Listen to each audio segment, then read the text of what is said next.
কখন সেই প্রজন্ম আসবে আর কোন বৈশিষ্ট্য তাদের থাকবে।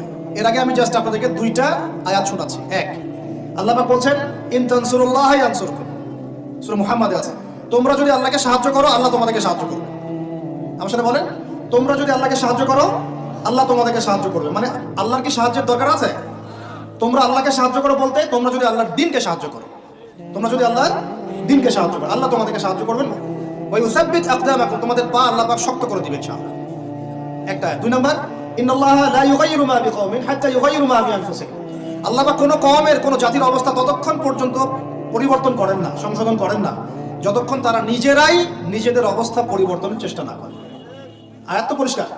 এখন তৈরন আবাবিল আসবে না, এসে ইসরায়েলে হামলা করবে না, পাথর নিক্ষেপ করবে না, এটা সেই যুগ না। এটা আবরাহার যুগ না যে হস্তি বাহিনীকে ধ্বংস করার জন্য তৈরন আবাবিল আসবে, এটা সেই যুগ নয়। এখন আবাবিল আপনাকেই হতে হবে, আমাকেই হতে হবে।